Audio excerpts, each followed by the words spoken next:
Ustedes de hecho ya lo han escuchado, ¿no? No solamente a nivel hospitalario, sino muy probablemente en el ámbito familiar.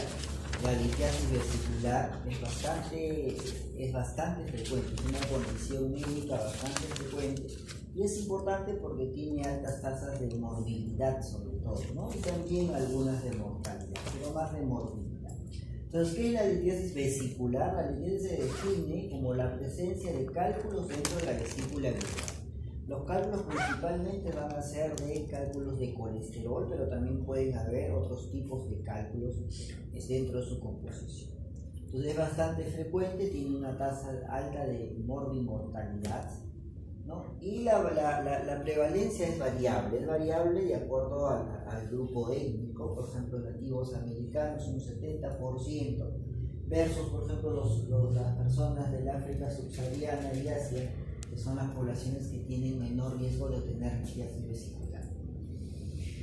Entonces existen, como casi para todas las patologías, existen factores de riesgo. Acá también vamos a tener factores de riesgo, unos que son no modificables y los otros que son modificables, ¿no? Dentro de los no modificables, como leen ustedes, la raza, el sexo femenino, el antecedente familiar, existe agregación familiar, no es infrecuente ver pues, que de repente la mamá tiene litiasis, la hija tiene litiasis, entonces hay cierta agregación familiar en el tema de la litiasis, sobre la polilitiasis. La edad también favorece, una edad más de 40 años, y también existen otros factores modificables, ¿no? Como la obesidad, esas pérdidas de peso bruscas que existen, que a veces hacen algunas personas, perder más de 1,5 kilos por semana. La nutrición parenteral también contribuye a la litiasis vesicular. Vamos a ver que uno de los factores que favorece la litiasis vesicular es la hipomotilidad de la vesícula biliar, y cuando hay alguna condición clínica que requiere nutrición parenteral, entonces la vía digestiva, ¿no? La nutrición enteral, todo el tubo digestivo va a entrar en reposo y dentro de ello también la vesícula biliar. Pero recuerden que la vesícula biliar se estimula básicamente, o es estimulada cuando hay ingesta de alimentos básicamente grasos, ¿no? Por una hormona que se llama colecistoquinina. Los factores hormonales también, el embarazo, los anticonceptivos pueden predisponer, o sea, también es frecuente ver que son las mujeres, no tanto en embarazos o que toman anticonceptivos orales, que tienen problemas de colon. Tener dislipidemia como la hipertrigliceridemia o resistencia a la insulina, y otro tipo de enfermedades como la cirrosis hepática, Crohn, anemia. Sin embargo, en este caso ya los cálculos biliares ya no van a ser de colesterol, van a ser otros tipos de cálculos, ¿no? Los cálculos marrones o los cálculos negros. Algunos tipos de medicación como la ceftriaxona, el otrioide, entre otros que puede producir. Entonces, como ya les venía hablando, existen dos tipos de cálculos en general: los cálculos del colesterol, que van a ser los más frecuentes, y los cálculos pigmentarios. Los cálculos del colesterol, que pueden ser a su vez puros y, aunque más frecuentes, son mixtos, tienen en su mayor composición colesterol y otros elementos más como calcio, bilirrubina, proteína, carbonato. Del otro lado tenemos los cálculos pigmentarios. Los cálculos pigmentarios, que están compuestos principalmente de bilirrubina, carbonato, fosfato, y que se originan básicamente en la vesícula, a diferencia de los cálculos marrones, que se pueden originar o formar dentro de la vía biliar. ¿Ya? O sea, a veces existen personas a las que se le hace colecistectomía, es decir, no tienen vesícula, pero llegan a desarrollar también litiasis, ¿no? Y desarrollan litiasis dentro de la vía biliar. Probablemente sus cálculos sean cálculos de tipo marrón, ¿no? Donde su composición principal va a ser bilirrubinato cálcico. Ahora, ¿cuál es la patogenia? ¿Por qué se forma la colelitiasis? En la patogenia se describen tres principales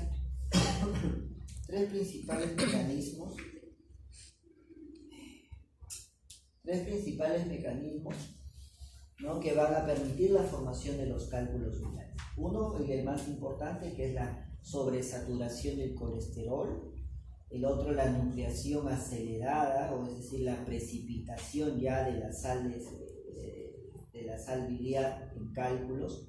Y otro factor que va a contribuir es la hipomotilidad de la vesícula biliar, como les había comentado previamente. Entonces,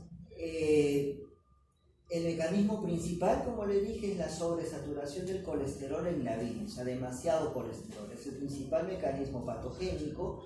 Normalmente recordemos que el colesterol pues, se encuentra soluble en la bilis en forma de micelas, ¿no? De la forma cómo se encuentra soluble el colesterol, se encuentra en forma de micelas. Pero cuando se produce la sobresaturación, ¿no? El colesterol es solubilizado ya por los fosfolípidos en forma de vesículas unilamelares, y estas vesículas unilamelares no contienen sales biliares, son vesículas inestables que van a coalescer y se van a convertir en vesículas multilamelares que incluso van a ser menos estables. Entonces, recapitulando, el principal mecanismo de la formación de los cálculos es la sobresaturación del colesterol en la bilis, ¿no? Cuando hay sobresaturación del colesterol en la bilis, ya las micelas no van a hacer lo suficiente para solubilizar el colesterol, y se van a formar primero vesículas unilamelares que son inestables, luego estas van a coalescer y se van a formar vesículas multilamelares que son menos estables y van a terminar precipitando en cálculos de colesterol. Entonces, el otro paso importante es la nucleación o cristalización, ¿no? Es acá donde, como les decía,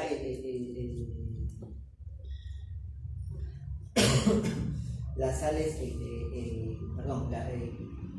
ya la formación del cálculo del colesterol va a cambiar de composición, ¿no? Es decir, es el proceso fisiopatológico donde el colesterol cambia de su estado líquido a otro sólido en forma de microcristales. Entonces, el paso limitante para producir cálculos biliares de colesterol. ¿Y por qué se produce esto? Porque va a haber una inflamación crónica en las paredes de la vesícula, y eso va a exponer una proteína, una micoproteína que se llama la mucina. Y la mucina es un agente pronucleante. ¿Qué significa pronucleante? Que va a favorecer el cambio del estado líquido del colesterol a uno sólido para formar microcristales. Entonces, una vez que la bilis ya se encuentra sobresaturada con cristales de colesterol, los daños ocasionados al epitelio vesicular van a ocasionar mucina en exceso, ¿no? Y finalmente la mucina va a favorecer el crecimiento del cálculo del colesterol. Entonces hay un daño del epitelio del colesterol. Acá ustedes ven la vesícula, las micelas inicialmente, luego como hay una sobresaturación del colesterol, las vesículas unilamelares, luego las vesículas multilamelares que son inestables, y por este factor que es un factor de nucleación o de cristalización, finalmente va a pasar de un estado líquido del colesterol a un estado sólido, formando los cristales del colesterol. ¿Ya? El otro paso es después la vesícula, como lo habíamos dicho, ¿no? Entonces, para favorecer o para evitar, en todo caso, que se formen los cálculos, también la vesícula debe tener un adecuado funcionamiento. Es decir, la vesícula debe contraerse de una manera eficaz para poder expulsar los restos de microcristales o de barro biliar que puedan desencadenar la formación de cálculos. Entonces, es la hipomotilidad, es decir, la falta de contracción de la vesícula biliar y del intestino, que están asociados al desarrollo de la colelitiasis, ¿no? Por eso que la nutrición parenteral total puede producir o favorece el desarrollo de litiasis vesicular. La acumulación de la bilis en la vesícula biliar favorece la formación de litiasis, como el ayuno prolongado en el NPT.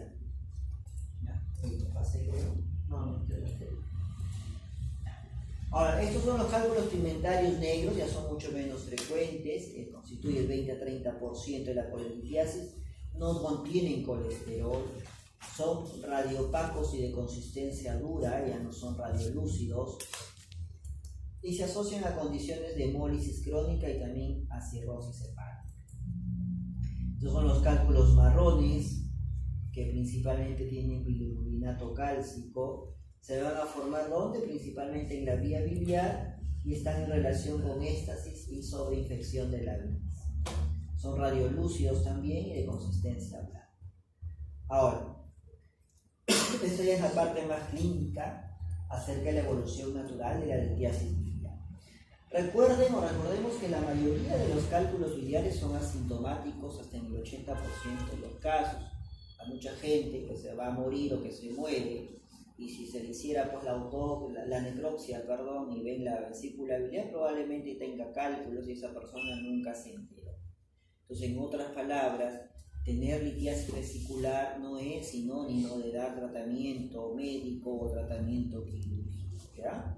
Entonces, el simple hecho de tener cálculos biliares asintomáticos, o sea que me lo descubro de casualidad por ecografía y no tengo ninguna molestia, básicamente dolor, no hay ninguna indicación de tratamiento.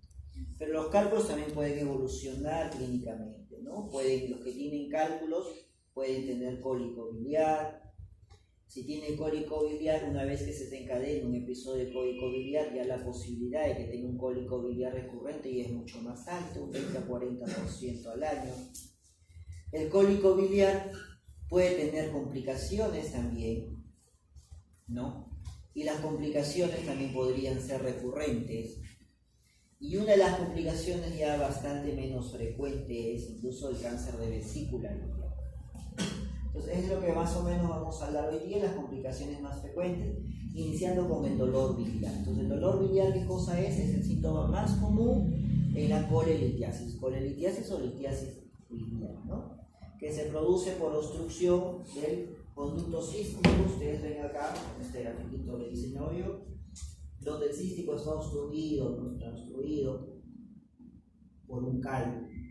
En general, se dice que histológicamente acá no hay, en este caso no hay mayor inflamación de la vesícula biliar. En histología se puede encontrar una fibrosis leve de la vesícula biliar. Ya episodios repetidos de dolor biliar pueden producir cicatrización y retracción de la vesícula biliar y estos senos que se describen de rotitaxia o unos divertículos intraparentales. Entonces el dolor biliar es un dolor de tipo visceral, es decir, es un dolor poco localizado, constante y intermitente. Típicamente donde se presenta es un dolor abdominal alto que se puede presentar en el cuadrante superior derecho, se puede desencadenar por la ingestión de alimentos, principalmente grasos, y puede ir en aumento, ¿no? De 15 minutos a 1 hora y luego permanecer incluso hasta 6 horas, ¿no? En general se autolimita el dolor biliar, o sea, pasa solo. En general no dura más de 1 hora. Puede haber una hipersensibilidad leve a moderada de la vesícula biliar durante el ataque. El diagnóstico, ¿cómo hago el diagnóstico efectivamente de la colelitiasis? De la colelitiasis no complicada es mediante la ecografía. Entonces, la ecografía es la mejor prueba para detectar los cálculos de la vesícula biliar, ¿ya? Entonces, ustedes ven en esa ecografía los cálculos se manifiestan como focos ecogénicos, se mueven a diferencia de los pólipos, por ejemplo, que no se mueven. Son declives entre la vesícula biliar, es decir, yo al paciente lo muevo y el cálculo obviamente se tiene que mover y por lo tanto también la sombra acústica que proyecta también se mueve, ¿no? Miren, tiene una alta sensibilidad y una alta especificidad para determinar la litiasis vesicular, ¿no? Entonces, para determinar la litiasis vesicular necesitamos solamente de la ecografía. El diagnóstico diferencial se puede incluir esofagitis por reflujo, pancreatitis, cólico renal, diverticulitis, etc. La colecistitis aguda sí ya es la complicación más común de la colelitiasis, ¿no? Ya se produce cuando un cálculo se aloja en el conducto cístico, pero ya no así en forma intermitente, sino en forma prolongada, ¿no? En lugar de ser una obstrucción transitoria. Acá se producen lesiones de la mucosa, liberación de enzimas, mediadores inflamatorios por éstasis de la bilis dentro de la vesícula biliar. Entonces acá ya el cálculo obstruye en forma ya más prolongada la vesícula biliar y va a provocar inflamación y obviamente eso va a provocar dolor. En realidad acá ya es indicativo ya de cirugía, ¿no? Un tratamiento. Sin embargo, la colecistitis aguda, la mayoría vienen, el 75% vienen precedidos por episodios de ataques de dolor biliar ¿no? Acá ya el dolor es un dolor de tipo parietal, es decir, es un dolor mucho más localizado, se va a ubicar en el cuadrante superior derecho. La duración tiene que ver, porque si es constante y mayor de 6 horas, ya no voy a seguir pensando que es un cólico biliar, sino tengo que pensar que es una colecistitis aguda. Puede asociarse a náuseas, vómitos, incluso puede haber fiebre y dolor intenso en el cuadrante superior derecho. Y algunos pacientes, aunque esto es muy poco frecuente, pueden sufrir hasta de ictericia leve, en general bilirrubina menos de 4. Si tuviéramos una bilirrubina más alta, o así tengamos 4 de bilirrubina, deberíamos sospechar en qué probablemente. A ver, el amigo que está durmiendo allá de lentes, si lo despiertas. ¿En qué podemos sospechar? Bueno, ¿qué vas a sospechar tú si estás durmiendo? Entonces tendríamos que sospechar en una complicación. A ver, pregúntale a tu compañera al costado, la veía durmiendo.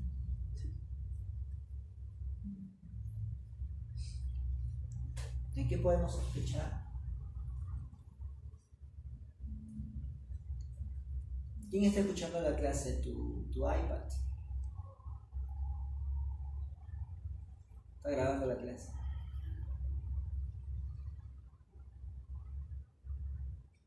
Entonces tenemos que sospechar en un cuadro de coledocolitiasis, ¿no? Entonces si encontramos bilirrubinas elevadas, tenemos que sospechar en coledocolitiasis. En el examen físico hay sensibilidad subcostal derecha, puede palparse la vesícula hasta en un 3% de pacientes. Y el Murphy pues, es un hallazgo relativamente específico de la colecistitis aguda.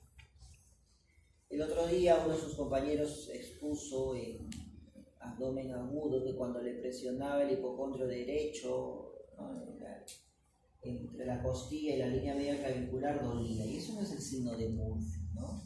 El signo de Murphy es pedirle al paciente, bueno, ejercer una presión a ese nivel, pero hacer que el paciente inspire profundamente. Recordemos que cuando inspiramos, ¿qué pasa con el diafragma? El diafragma baja y obviamente eso va a hacer de que el hígado baje y va a hacer que la vesícula se ponga al alcance de los dedos del examinador, y por el dolor que siente o por la sensibilidad que existe, el paciente de lo que está expirando va a cortar la respiración. Entonces, eso es el signo de Murphy, no es que yo le presione y le duele, ¿ya? Entonces, el dolor, sin embargo, la colitis aguda que no se trata también se puede resolver, ¿no? Se resuelve sin complicaciones en la mayoría de las veces, 83%, pero también pueden haber complicaciones como colecistitis gangrenosa, empiema, perforación, colecistitis enfisемatosa. Y otra vez regresión. ¿Cómo hago el diagnóstico colecistitis aguda? En el hemograma probablemente puede existir leucocitosis con desviación izquierda. Puede haber aumento leve de las concentraciones de transaminasa y fosfatasa alcalina, pero recordar ahí que obviamente la ecografía también me va a ayudar, ¿no? Tengo que ver cómo está la vía biliar. Si la vía biliar está dilatada, yo ya no voy a pensar que solamente es colecistitis, sino tengo que pensar que es coledocolitiasis. Pueden aumentar los valores de amilasa y lipasa, eso ya deben haberlo escuchado. La amilasa y lipasa, ¿en qué patología abdominal o incluso extraabdominal no aumenta? Aumenta en casi todas, ¿no? La bilirrubina se dice que puede elevarse un poquito de 2 a 4, pero igual cuando se eleva tenemos que hacer el diagnóstico diferencial básicamente con coledocolitiasis. Ahora, si el paciente lo vemos ya séptico de repente, con leucocitosis importante, temperatura en 39, escalofríos, mayor dolor, yo tengo que sospechar de una colecistitis supurativa o una perforación incluso. Entonces la ecografía sigue siendo la prueba de imagen más útil en los pacientes con sospecha de colecistitis. También se puede hacer el signo de Murphy ecográfico, puede detectarse líquido pericolicístico y engrosamiento en la pared de la vesícula. Discúlpenme un segundo.